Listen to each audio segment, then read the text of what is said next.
নামাজ পড়ছে একজন ব্যক্তি, সে আল্লাহর সাথে সরাসরি কথা বলছে, তার পাশে কথা বলা জায়েজ নেই। এমনকি নামাজরত ব্যক্তির পাশে কোরআন তেলাওয়াত করাও জায়েজ নেই। আমি কথা কি বুঝতে পারছেন? একজন ব্যক্তি নামাজে দাঁড়িয়েছে, আল্লাহর সাথে কথা বলছে, পাশে আপনি কোরআন তেলাওয়াত করতে পারবেন না জোরে জোরে। মনে মনে করতে হবে, করতে চাইলে মনে মনে করতে হবে। অনেক সময় মসজিদের ভিতরে দেখবেন নামাজ পড়া হচ্ছে, শোরগোল করছে।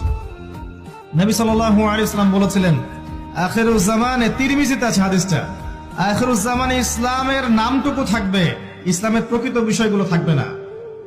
কোরআনের মাসহাফ থাকবে, যে মাসহাফ, কোরআনের মাসহাফটা থাকবে, এর শিক্ষাগুলো থাকবে না। মসজিদগুলো হবে চাকচিক্যময়, কিন্তু মসজিদ হবে হেদায়েত শূন্য। আর চতুর্থ লাইনটা আরো ভয়ঙ্কর। 4 নম্বর লাইনে গিয়ে নবীজি বলেছেন সাল্লাল্লাহু আলাইহি ওয়াসাল্লাম, আসমানের নিচে জমিনের উপরে আল্লাহর সবচেয়ে নিকৃষ্ট সৃষ্টি হবেন এক শ্রেণীর আলেম, যাদের থেকে ফিতনা ছড়াবে এবং তাদের দিকেই ফিতনা ফিরে আসবে।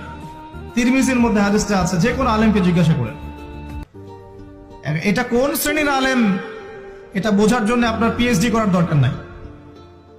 যারা দিনকে দুনিয়ার বিনিময়ে বিক্রি করেছে তারাই সেই শ্রেণীর আলেম। যারা সত্য কথা বলতে ভয় পেয়েছে তারাই সেই শ্রেণীর আলেম। যারা সত্যকে মিথ্যার সাথে মিশ্রিত করেছে তারাই সেই শ্রেণীর আলেম। এবং যারা ইসলামের নামে উম্মাকে শতদা বিভক্ত করে দিয়েছে, এরাই সেই শ্রেণীর আলেম।